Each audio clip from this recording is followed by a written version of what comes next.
ஜாதகத்துல இந்த கட்டம் இல்ல இந்த கிரகங்கள் சேர்ந்தா இவங்களுக்கு 2வது திருமணம் கண்டிப்பா அதுல எந்த மாற்றமுமே இல்லை அப்படின்னா அது என்ன கிரகங்கள் சொல்லுங்க சார்? முதல்லம்மா இந்த 2வது திருமணம் அப்படிங்கிற விஷயம் வரும்போது முதல் திருமணம் அவங்களுக்கு தோல்வியில் முடியுது. அதுக்கப்புறம் தான் 2வது திருமணத்துக்கு அவங்க தள்ளப்படுறாங்க. முதல் திருமணம் நல்லா நடந்துச்சுன்னா 2வது திருமணத்துக்கு வாய்ப்பே இல்லை இல்லைங்களா?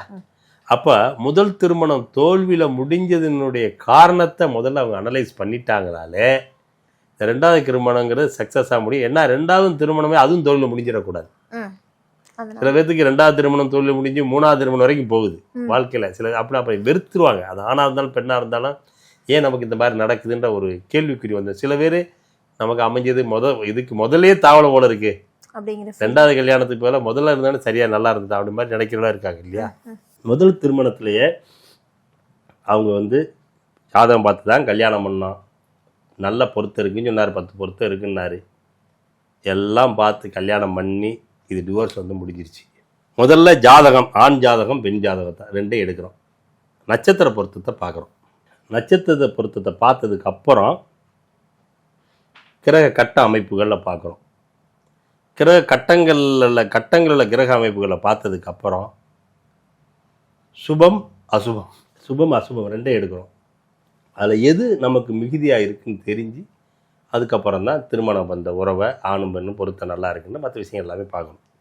அதெல்லாம் பார்த்து இவங்க குடும்பத்தை அவங்க விசாரித்து, அவங்க குடும்பத்தை இவங்க விசாரித்து, அப்புறம் பொருளாதாரம் பின்புலங்கள் இதெல்லாம் பார்த்து, வேலை வருமானம் இதெல்லாம் பார்த்துட்டு அதுக்கப்புறம் திருமணம் ஒரு 4 நல்ல நாள் பார்த்து நிச்சயம், நல்ல நாள் பார்த்து மாங்கனி எடுக்கிறது, நல்ல நாள் பார்த்து புடவை எடுக்கிறது, எல்லாம் நல்ல நாள் பார்த்து மூர்த்த கால் ஊன்றது எல்லாம் நல்லது பார்த்து நல்ல நாள் அன்றைக்கி திருமணம்.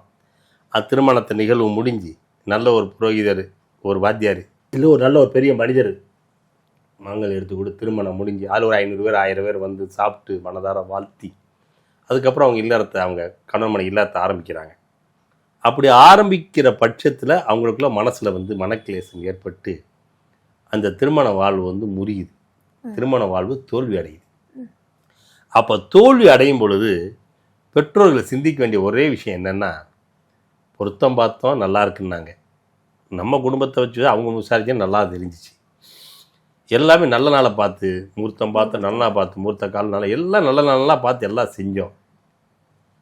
அப்படி இருந்தும் ஒரு 500 பேர் வந்து வாழ்த்திட்டு போயும் இவங்க வாழ்க்கை முடியுது அப்படின்னா என்ன கோளாறுன்றதை கொஞ்சம் உட்காந்து யோசிச்சாங்க அப்படின்னா பிறர் மீது பழி போட மாட்டாங்க.